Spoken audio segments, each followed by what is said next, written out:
Hello and welcome.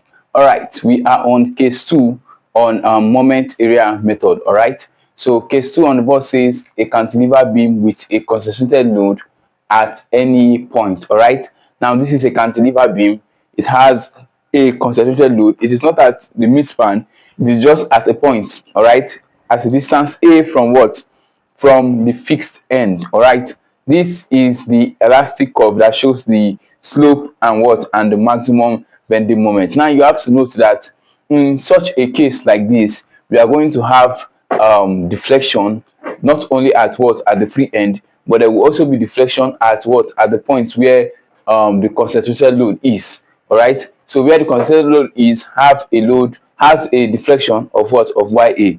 All right, and also for our x bar, which is our distance from the horizontal horizontal distance from the center of gravity to the reference line, it will be nothing but 2 over 3a plus L minus A. Now ideally, all right, it is supposed to be 2 all over 3a, all right, but it has to be from the reference line, so we have to add L minus A. All right, now if we want to calculate this x bar, now will be used to calculate the what the maximum deflection. But if you want to calculate deflection at what at A, all right, we are going to be using just 2 all over 3a.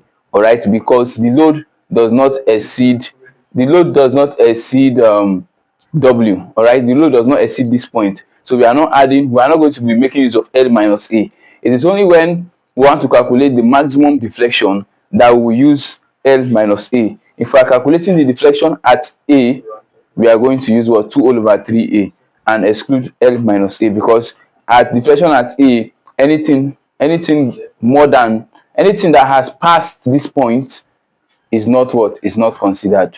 So take note of that. All right, so let's derive our equation for slope, maximum slope first before we proceed further. Now first we have to deal with our area. All right, we know that area A is equals to what 1 all over 2 breadth times what times height for a what for a triangle. All right, next we know that our breadth is nothing but what is nothing but b is nothing but a, and our length is nothing but what h. Our height is nothing but h, which is wa. All right, so our area is 1 over 2 a times what times wa. All right, so we have a is equals to 1 over 2 multiplied by a multiplied by what wa. All right, so a will be equals to wa square all over what all over 2. So this is our value for what for area. All right, so next we are going to be substituting the value of what of area in our slope equation. All right, we know that for slope, theta max, or let's say theta, is equal to a all over what ei. All right, this is from this is more one part of Mohr theorem. From our previous video on moment area method, we derived this. All right, so we are going to be substituting the value of what of area in what in our slope equation here. So our theta max will be equals to, now you have to note that the slope at this point where the load is added will not change. It will be equal to the slope at this point, because after this point there is no load. All right, so the slope will be equal. It's only the deflection that we change. Is the maximum at this side. All right, and there will also be a deflection here, so this will be equals to wa square all over what all over wa square all over 2 all over ei, and we have theta max to be equals to wa square all over 2 ei. So this is our maximum slope, all right, for this case. All right, next we are going to be looking for the maximum deflection.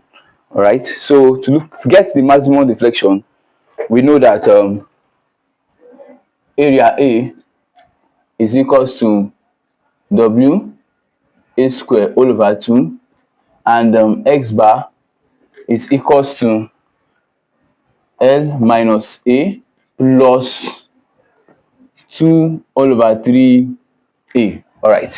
So since we know this, we can substitute this in our deflection equation. What is our deflection equation? Is nothing but what? Y is equals to ax bar all over what? All over ei. All right.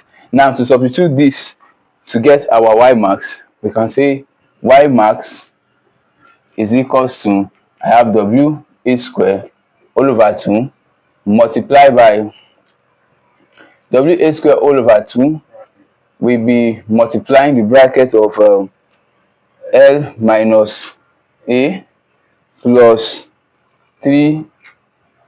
This is 2. We have plus 2 all over 3A close bracket. Everything all over what? EI. This implies that our y max will be equals to, this is same thing as saying w a square all over 2EI into the bracket of this will be 3. Let's take the LCM. All right, this will be 3 multiplied by L is 3L. all right, 3 multiplied by A is what? Is A minus 3A. Then we have what? Plus what? Plus 2A. all right, so this is what we have. Just take the LCM, you will arrive at this. All right, now minus 3A plus A is what? Is minus A. all right, so y max will be equals to WA square all over 2EI. all right, into what? Into 3L minus A all over 3.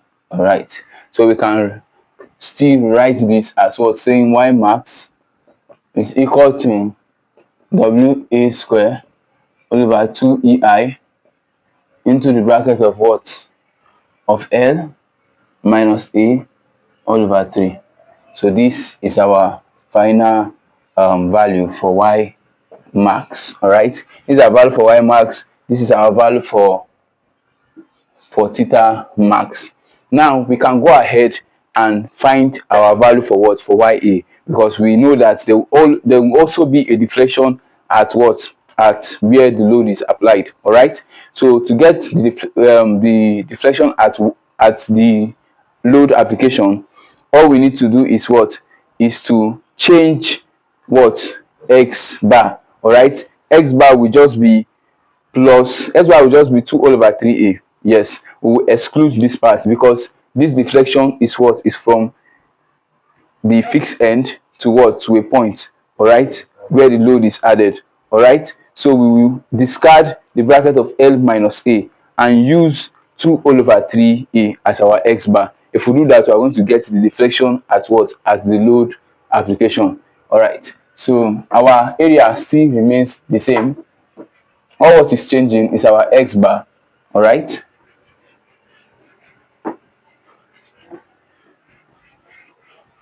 so we know that y is equals to ax bar all over ei. So here our ya will be equals to our area, which is what? W a square all over 2 multiplied by our x bar. Our x bar is nothing but 2 all over 3a. So we have 2 all over what? 3a. Everything is all over what? ei. So ya will be equals to, this is nothing but what? 2 will cancel out 2. I have wa cube all over what? 3ei. This is what? The deflection at A. That is the deflection at the application of this load. all right, so these are these proving relations for a cantilever beam with a consistent load at any point. all right, so this is the solution. Next we are going to be looking at a cantilever beam with a uniformly distributed load. all right, so thank you for watching. Be sure to like, share and subscribe. And if you need any of our materials such as this, feel free to reach out to us. If you need private tutoring or you need clarification on any of these courses, be free to reach out to us via the link on our description or via our email. all right, thank you for watching and stay tuned for next.